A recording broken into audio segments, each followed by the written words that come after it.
Welcome to our new year of In Search of Civility. I am Kelley Packer, and I'll be moderating today's discussion with my co-host, Bree Brush. Before we introduce our guests, let me share with you a bit of background on In Search of Civility. The series is an innovative partnership between the Association of Idaho Cities and the Boise Metro Chamber. We started this series in January 2021 and remain committed to discussing the challenges facing our state and communities. In Search of Civility believes in the idea that truth exists and cannot be found without a sincere exchange of ideas. Civility in our discourse, we believe, is necessary for advancement and preservation of relationships, institutions, and society. To agree, one must first disagree well. Listening actively to key stakeholders, giving your political opponents respect, the benefit of the doubt, empathy, and sympathy for their motives. Ultimately, civility gives us the opportunity for our own ideas and notions to change, bringing improvements to our own lives and even society as a whole. We believe civil dialogue can affect great change, which is why we strive to help important conversations take place. These conversations are not possible, however, without the help of our partners. We want to thank Hawley Troxell Law Firm for sponsoring this show. We also want to thank our media partners, Idaho Ed News, the Idaho Statesman, the Idaho Press, and the Idaho Capital Sun. They provide us with a platform and audience with whom we can interact. Joining us today are three special guests. Bree, tell us a bit more about our guests today. Thank you, Kelley. We're really excited. We have three phenomenal guests with us today. Our first guest is having some technical difficulties, but I'm still going to read his bio, so hopefully we can get him on the screen soon. That is Colby Cameron. Colby is the Government Affairs Manager for the Idaho Transportation Department. Colby has over 15 years of experience in state and local transportation policy. Colby is an enthusiast for the legislative/policy process here in Idaho. Colby has worked for 3 of Idaho's governors. He has a bachelor's degree from Idaho State University and a master's degree from Boise State. Our next guest is Laila Kral. Laila grew up in Troy, Idaho before moving to Boise to attend college. She graduated from Boise State University with a degree in civil engineering. She has worked in private industry for close to 10 years before joining the local Highway Technical Assistance Council. She has held various roles at LHTAC over the years, including managing safety, LRHIP, and T2 programs, and is currently the LHTAC administrator. She is married with 2 young daughters and enjoys watching her girls play sports, going on adventures with her family, and being outside. Our third and final guest is Cynthia Gibson. Cynthia has lived in Boise for the last 32 years after leaving the East Coast congestion behind. She has loved every single moment in Idaho and now considers this vast state her home. She earned a BA degree from Emory University and an MBA from Boise State. She's passionate about outdoors, whether it's traveling to work or recreating in Idaho's wilderness.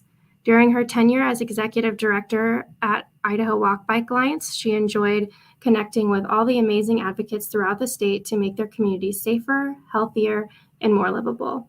Idaho's non-drivers make up over 541,000 people are now safer because of the $60 million worth of sidewalks, pathways, and trails funded while Cynthia led the organization. Now that she has left advocacy work for a brief break, you can find Cynthia in the foothills either mountain biking or hiking with her dog Olive by her side. Wonderful. Welcome, everyone. We're so excited to have you here with us today. We hope that Colby can join us here shortly, but we're going to go ahead and get started with our show. Our intent here was to have the perspective from the state level, which would be Colby, and he's here. Yay, wonderful. I love that. And then also the more of the local perspective with Laila, who runs the local highway and technical assistance. I got that wrong. Local LH. Say it, Laila. Local Highway Technical Assistance Council. Thank you. And then, as just was mentioned, we have Cynthia who was with the Walk Bike Alliance. So having those 3 perspectives is really important to our show, and we're excited about that. We're going to ask our first question to each of you, and if you don't mind, Colby, we'll start with you, and that way we can see how your audio is doing and make any adjustments if needed, and then we'll go to Laila and then to Cynthia. And the question is, what was the focus of transportation priorities at the legislature this year from the perspective of your organization? Okay. Kelley, are you able to hear me? Wonderful, yes. Okay, sounds good. Yeah, so our perspective and our focus, was kind of let out by the governor. We've had a lot of these priorities come forward the last couple of years, and a lot of support from the legislature. And so we just carried forward some of these ideas about this investment, level that we were doing. Some of the things, leading Idaho money, some new buckets in safety and capacity, and then also, support for the local programs, the bridge program, and the new $100 million grant program that's going to be administered here at ITD. So the governor, the last 2 years had kind of laid out the walk that we were going for, and we were very pleased with that and happy to help however we could. Wonderful, great. Laila, how about from your organization's perspective? Thanks, Kelley. So just to be clear, we're very careful about not coming off as a lobbying agency. We are here to support all the local highway jurisdictions across the state. What we focused on this year was education about the funding programs that were created during last session through the governor's request of Leading Idaho money, $200 million for local bridges in poor condition or posted with load restrictions, and the children pedestrian safety money that were grant funds that we administered through local agencies across the state. So we gave updates and focused on the success we've had in that first year of the bridge program, ongoing success of the children pedestrian safety, and then of course the next up projects, the projects next up on the list if there were continued funding. So that was really our focus for this year. Wonderful. Cynthia. Thanks, Kelley, and thanks for letting me join this panel discussion. This is a really great topic and one of my favorites.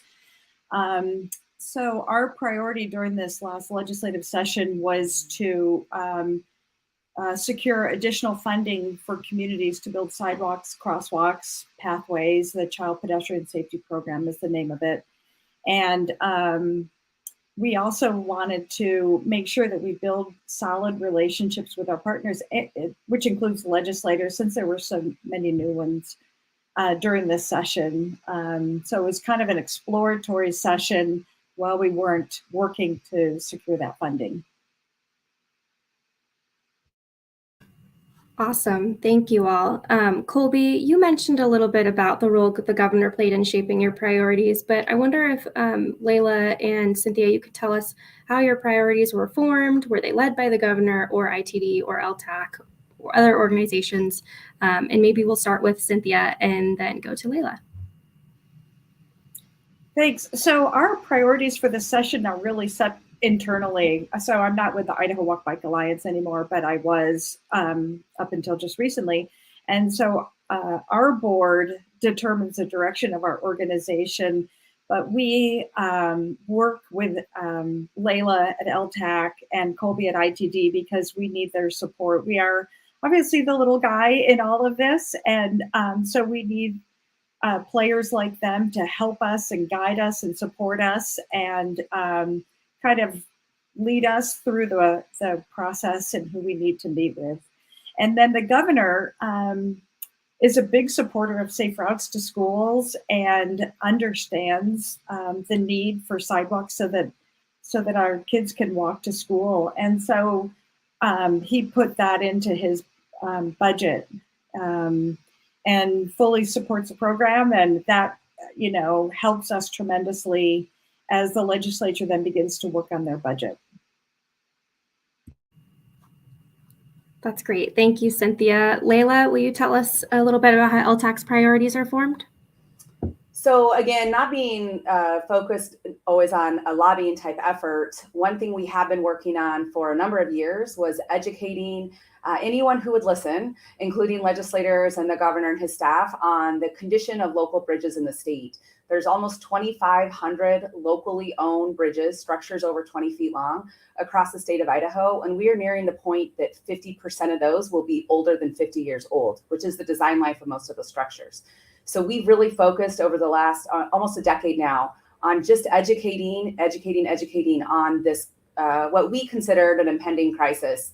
If we hit the point where these bridges were being closed at a rapid rate, how would we be moving goods and services across the state? So really focused on that, again, over the last number of years, with the investment from the last two sessions towards the Leading Idaho Local Bridge Program. We are 165 bridges in the queue right now of projects receiving funding, and we're continuing to work down that list of bridges in poor condition or posted for load on the local system. So we just continued that messaging. The investment we have so far is great. When you look at almost $400 million of state money compared to what we receive in federal funds for those bridges, we're at $14 million a year in federal funds. So what we can get done with this state investment far exceeds what we could do in 20 years of funding of federal money. So really just continuing that messaging of needing to correct or replace these bridges, repair or replace these bridges while we can before they are failures. And again, preventing the movement of goods and services and emergency services. Colby, did you want to add anything about how ITD forms its priorities? Just to say thanks to both Cynthia and Laila and Kelley that are all on here for, the partnership with us and being willing to have conversations with us as things develop across that process as well too. So kind of a high level thank you there. And as far as, additional things, it's a comprehensive approach to our state transportation system. And we're, able to offer information and streamline things and go at a pace that we can go at, best that we can to maintain that system. But we need that partnership from the governor and the legislature to get those things done. And just really pleased with the total conversation around the space of transportation policy the last couple of years and involvement from everybody and attention they put on the issue. Wonderful. I couldn't agree more. It's nice to have the three guests that we have on here and these organizations, because you have worked hard to build those collaborations and relationships and to work well together to make sure we're taking care of things.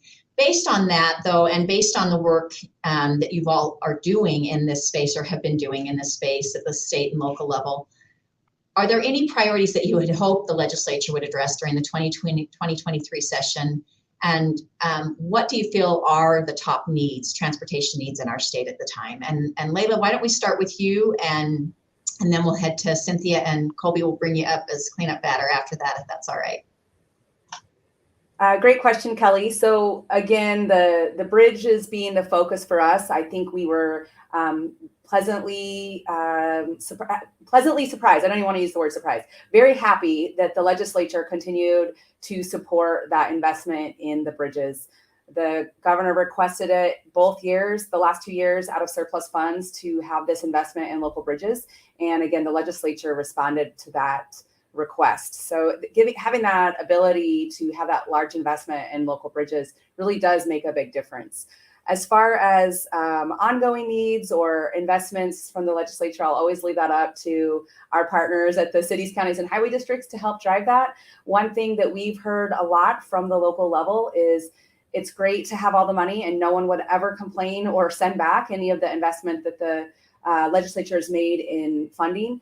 But one-time funding is difficult to budget for. One-time funding is difficult to plan for. So any ongoing funding is always easier for the locals to make those decisions on budgeting and planning out for the year. I know Cynthia will add in something about the Children Pedestrian Safety Grant, so I will echo that with her, that ongoing funding for that program would be really great. It's basically the one of two sources the locals have to make investments in their alternative transportation programs. The state money through the Children Pedestrian Safety Program is a complement to some federal funds that are received by the state Transportation Alternatives Program. But again, the Children Pedestrian Safety money has been one-time in nature. So hard to plan next year's program out for the locals without knowing if that's coming. Well said. And I think that's a great transition into Cynthia, maybe bringing up a little bit more in detail some of those priorities and what they look like and why they're so important. Yeah, thanks for bringing that up, Laila.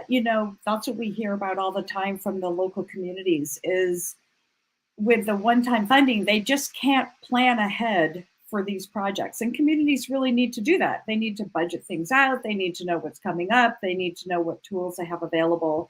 And while we are incredibly appreciative of the child pedestrian safety funding, it is hard for these communities to figure out what projects they can build, and they need to plan out 5 years or 10 years or something. So that is a major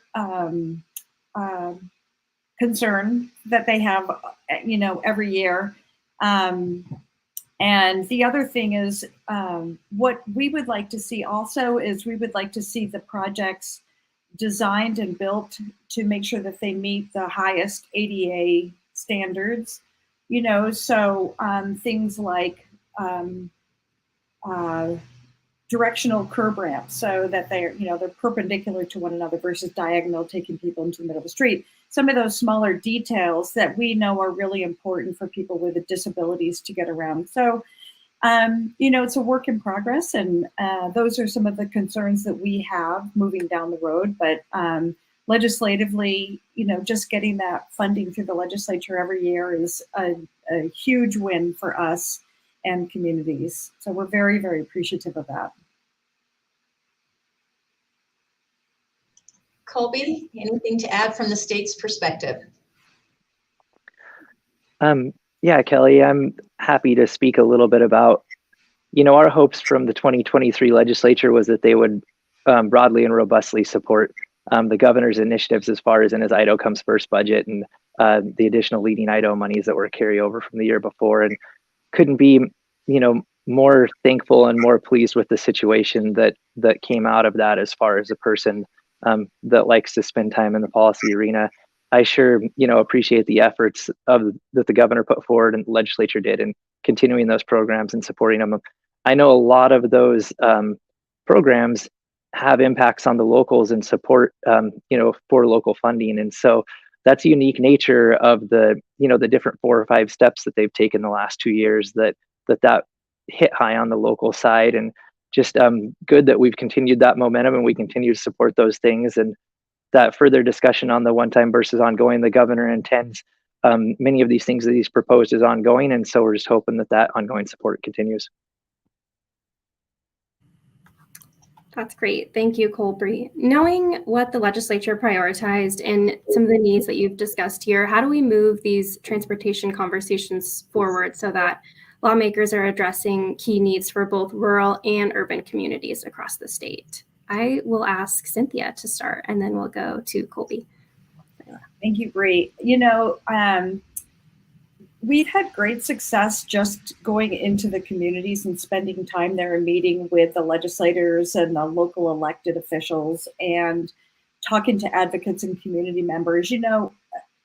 Oftentimes I think transportation is misconstrued as just moving cars. And of course, that's not what we do, right? We have been really vocal that transportation is a variety of modes: walking, biking, using your wheelchair, skateboard, scooter. There's all these different modes. And so we have had great success inviting people out for a walk or attending a walking workshop or something like that, so that people who are making the decisions really understand that there are other ways to get around besides driving a car. And they can save a household money, they can help people lose weight, all of these things. So we find it really helpful to invite people out onto the street and to go for a walk with us.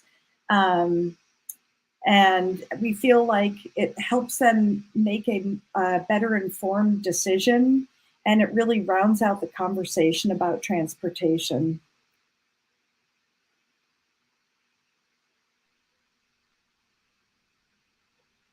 Go ahead, Colby.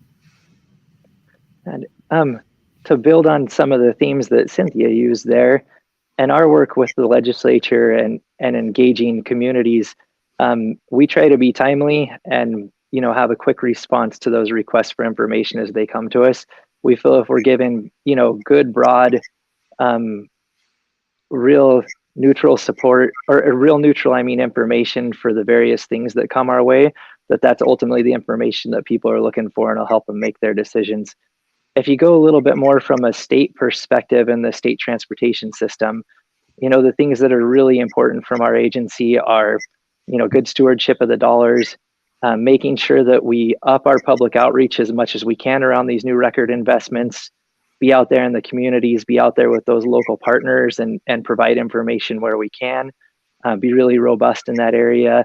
And then also be able to deliver, continue through that stewardship to deliver the programs get the money and actually get it out there under construction. And so it's a real big balance of stewardship, good responsibility, working with the governor and with our friends in the legislature, and just making sure that we continue to profess those good ideals that we have here at ITD and continue to carry that forward for our communities. Colby, I wonder if you can add on a little bit from the state's perspective about that urban-rural community differential as far as needs, transportation needs. Yeah, Bree, thank you for that. It definitely is a unique situation that we have in Idaho because it's not just one-sized for any one community. I think the diversity and the focus that the governor's put out there as far as focusing a lot of these investments in infrastructure in those local areas have turned a page that we've not seen in Idaho before this. And I think it puts us in a really good situation. It's something that all of us can be really excited about. That urban interflux, you're going to continue to have those pushes as well too. And so they've kind of hit on the different areas that you would want some of those things to come forward, the safety and capacity, or, program maintenance, the tech and bonding program they've done in the recent past. If you mix all of that together, it puts us in a better spot to manage both the urban and rural interests going forward. That's great. Thank you. That's a good segue for Laila to talk about TechM and maybe how else we can advance these conversations. I think both Cynthia and Colby brought up some good points. Delivery being a big one is if the legislature is going to make these large investments into transportation, all of us on this side of that discussion need to make sure we're delivering the projects, delivering on the things we said we could do. So that is one I would say that we really focus on as well is the delivery and the fiscal responsibility that we have by being given given the controls of such a large investment. We also do a lot of outreach at the local level, encouraging the local agencies to reach out to their legislators when they're having project openings or ribbon cuttings. We just had one last week at the city of Athol in North Idaho that was the first sidewalk they'd ever built through the children, and it was through the Children Pedestrian Safety Grant. So they built a sidewalk in front of the school that leads to the major neighborhood in Athol, and then some crossings on the state highway system. It was a huge project for the city, and it showed. They were very proud of it. Media was there, and some elected officials were there, and having that kind of outreach where legislators can come into their communities and see what these investments are doing and how quickly we're able to get things done with state money compared to federal money. It's a big responsibility, and I know that no one's taking it lightly from the governor on down to make these kind of large investments, but as long as we keep delivering and can show that these projects are beneficial to the communities, I think that helps a lot. On the rural urban side, one thing we're really proud of with both the Leading Idaho Local Bridge Program and the Children Pedestrian Safety Projects, they're in communities of all sizes and shapes. We have really small rural projects, and some of these bridges that are an hour and a half off of the nearest state highway, but it's used. It's a recreational road or it's an ag community. So the bridges are getting used. And then on the sidewalk projects, again, we've got projects of all sizes and communities of all sizes that have been awarded funding through both those programs. So there is not a differential or a preference on where to spend those monies. The best projects are the best projects, regardless of what community size they're in. It's really exciting to see this collaborative work and all the things how these pieces are coming together. You've all touched on such important parts of why your agencies are needed and the focuses that you bring to the conversations. We do have a very unique state, very geographically diverse, and also, as we already talked about, very populous diverse as well. And so it's fun to see it actually coming to fruition with the investments that the governor has made a priority and that the legislature has supported. It's exciting to see. So let's step into a little bit more about that diversity, right? Because we have such a huge diverse footprint in Idaho, and then transportation needs themselves are also so diverse between roads, bridges, highways, safety, ADA compliances, which we've touched on a little bit. And by the way, we do have a question in the comments from Eric Kingston that we will get to in just a few minutes to delve into that piece a little bit more.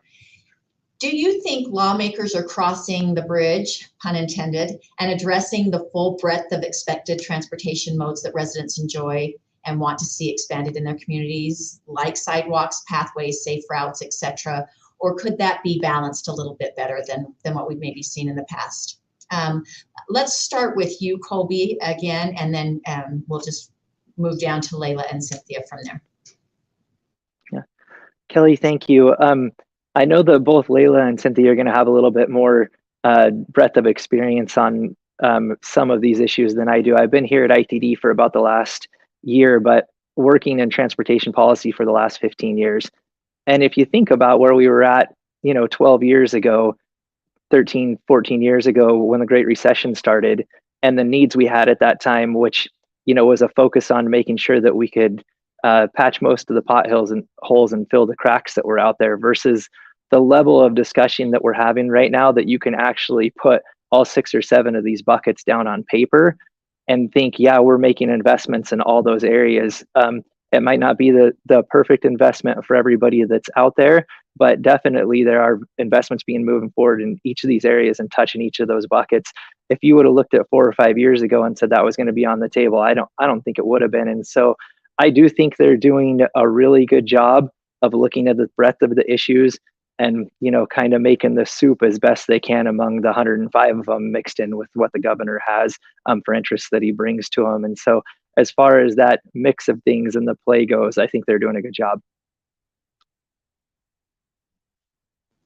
Thank you. Laila. Yeah, I'd echo that. The investments that we've seen the last few years compared to the past, it's the largest investment on the local transportation system ever. And the investment into the local bridges, we believe this is the largest investment in the nation of state funds into local projects like this. So I think that the legislature, the governor for sure, and the legislature are clearly hearing from us and seeing these issues and working with us to complete them. You mentioned priorities and differing priorities across the state. There are 287 local highway jurisdictions across the state. So that is counties with road and bridge responsibility, highway districts, and cities.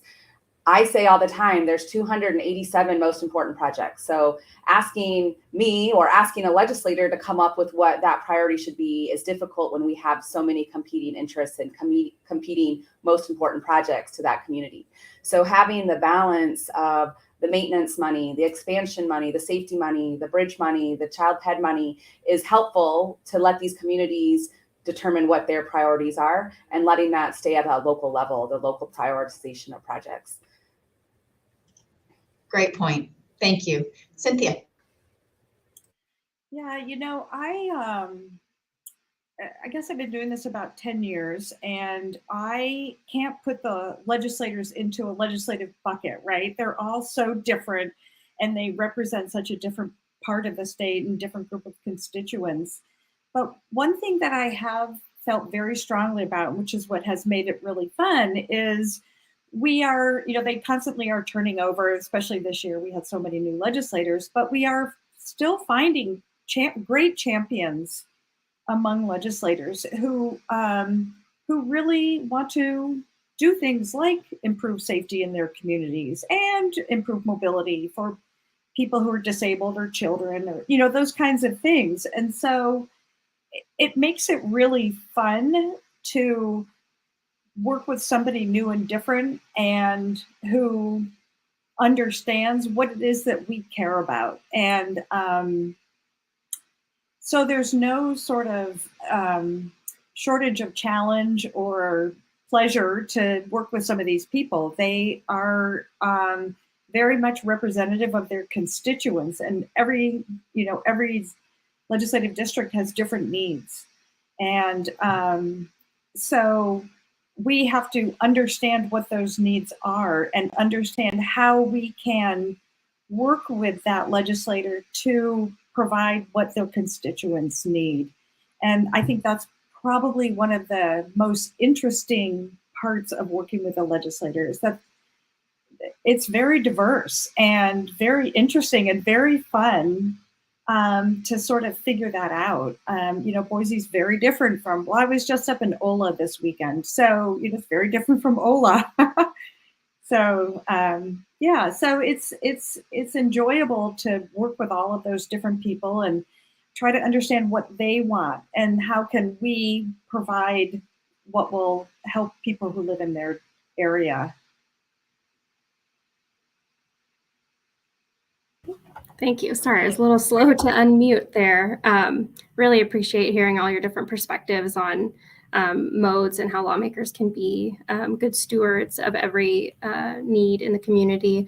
For our next question, can you tell us what the obstacles have been in moving these conversations with elected officials forward, and how can we remove these barriers to more fully address all of our transportation needs in a respectful way, of course? And I'll start with Colby and go to Laila, then Cynthia. Thank you for this question. I think about this often from experiences that I've had in the past, and then, in my current work position here at ITD now, and what tends to be most effective. Our friends in the legislature have so many demands on their time, and also have, usually a short window to be able to hear the good information that we would like to be able to provide. And so I think, again, just taking every one of those opportunities we can to be timely in a response, follow up, give good neutral information. If we're not the best soft spot for that information to come from, to make sure that we're speaking to our other friends, the other stakeholders that we know on transportation that do have the right information, that we're providing those in a timely manner and trying to overcome. I know the forum of this, ties in our friends at the chambers and all the different local governments as well too. And think of all those, different groups out there that are members of the chambers, and all of those individual businesses that are as well too. And just think about the effectiveness and the access that we have to our elected officials in Idaho, and how we can tap them on the shoulder. And I think we do a really good job in Idaho of, moving that forward. And I think we just continue to move forward in that same way, just that good Idaho response, timely, neutral information. Thanks, Colby. Laila, do you want to tell us about it from LTAC's perspective? Yes, this year I think there were definitely some more obstacles, maybe not necessarily with the results, right? The results still came, we still got approved for a lot of funding, but with the large amount of new elected officials this year was really challenging for us, LTAC specifically. We are a unique agency in the state. We're not a state agency, and we don't really exist in any other state. So I couldn't just jump right into what the needs were. I had to back up and start with who we are, what we do, and why we're here. And as Colby mentioned, always they're pulled in many different directions. And this year, I think that was really exacerbated by the amount of newly elected officials there were, new legislators. And so even trying to get meetings this year was harder than it's ever been for me. I'll be honest about that. But I understood why. I understood the pull that they were in, and they're all trying to learn the priorities for their communities and all the people knocking on the door. So this year definitely, I think, was more challenging. I think also when it's talking about money for roads or sidewalks or bridges, you always get in the conversation of, well, what else is more important, or why is that more important than something else? And that's always difficult. It's hard to say a road's more important than school funding or funding for health and welfare, or whatever that may be. And so that's always a challenge. I think the legislators who hear from their communities usually understand a lot more why the transportation issues are important and why they are at the top of some people's lists. Cynthia, tell us about your obstacles this session. Well, I couldn't have said it better than Colby and Laila. Everything they said is 100% true. And I guess I'll say this, that the legislators have so much on their mind. And, during those 3 months that they're in that building, they are just going from topic to topic and meeting to meeting. I understand that. And so I always feel like it's my job to bring the details in, right? And to explain something and give them a piece of information to help them make an educated decision. I thought it was kind of fun this session with some of the newer legislators, just because I felt like they were new and fresh and had new thinking and new ideas, and I kind of enjoyed that. It also brought a lot of challenges with it too, as you can imagine, but but I know one thing very, very well. I don't really know anything about education or healthcare. That's not my topic. So I figured, okay, I'm not going to worry about those things. All I'm going to focus on is what it is that I'm here to accomplish. And that has served me really well. Cynthia, I think you bring up a really good point. Having served as a legislator, I can attest to the fact that legislators are the same as you, and they are only good really at the experience that they've had, right? The learning opportunities and experiences they've had in their life. I know that when you get elected to an office, you don't all of a sudden get this magical download of information on all of these topics you're going to have to weigh in on, which is why each of you, the three of you, and all the others that carry their message to the legislators are so important, because they're only as good as the information they receive. And so if they're not receiving it, it's harder for them to actually make an informed decision. So I applaud all three of you for the work that you do, great work that you do. I know because I've had the benefit of working with all three of you and have the utmost respect for the three of you. I do want to turn our attention quickly to just a couple of the comments that were made in our chat this time, or this show. First one was from Eric Kingston, who is with the Idaho Housing and Finance Authority. And he said, Cynthia, thanks for introducing the topic of accessibility. Could your guests describe plans to invest in facilities and infrastructure that serve Idahoans and visitors with mobility or sensory disabilities? One of the challenges faced by rural Idahoans is the spotty access to create safety, mobility, and connectivity. So I know that this is a blind question for the three of you, but I am going to pose that to you if you don't mind. Cynthia, why don't we start with you, and then we'll work backwards from what we've been doing and go to Laila. Laila, you just keep being in the middle there, and then to Colby, if that's all right. So Cynthia, why don't you kick that off since he mentioned your name? Yeah, thanks, Kelley, and thank you, Eric, for that great question on accessibility. That's a really important topic, and one that we have really embraced at Idaho Walk Bike. I know that ITD's been working on their ADA transition plan, so I'll let Colby talk about that. So I was really pleased to see that. I think that the mistake that people make about accessibility is they go, well, we put a sidewalk down. You know, there's a sidewalk there for people to walk on. Well, the problem with accessibility is there's a lot of those little details down to the slope of the curb ramp. I mean, this is really difficult engineering, and it's it's minutia. You get into the minutia because if it's not done right, people can't use it, which means they can't get anywhere. And so, you know, what we have asked for, I had mentioned that in the Child Ped Safety Program, was, you know, Laila mentioned Athol. Athol just had the ribbon cutting for their very first sidewalk. I mean, how exciting is that, right? But if that sidewalk isn't done according to ADA requirements, then the chances are that nothing else, when they build their second sidewalk, they'll probably design and build it like the first. So we want to see the trends start right away in these communities to put the facilities in that meet the ADA requirements so that every other sidewalk hopefully is designed and built the same way. We feel like that's really, really important.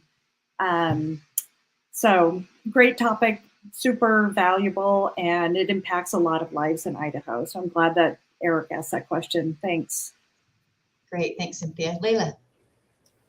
Yeah, so Cynthia brought up, you know, the sidewalk project. So that's a great way that we're able to provide some additional accessibility. Same with the federal program I mentioned, Transportation Alternatives Program. So these projects are designed by engineers. We do our best to ensure that the ADA, you know, is followed, that they're truly accessible. Some other things we're doing on all federal aid projects that has to be considered, accessibility and alternative transportation modes on any of those projects, as well as with the bridge money, the bridge program, Leading Idaho Local Bridge Program. We are ensuring that there is accessible transportation alternatives on those bridges. So either it's striped or it's wide enough, the bridges are wide enough.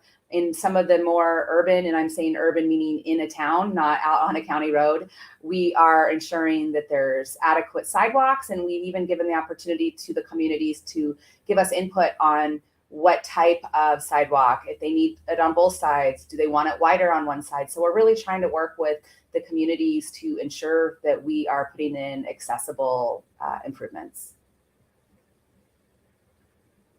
Wonderful. And Colby, it sounds like from Cynthia, you've got some great stuff to share with us.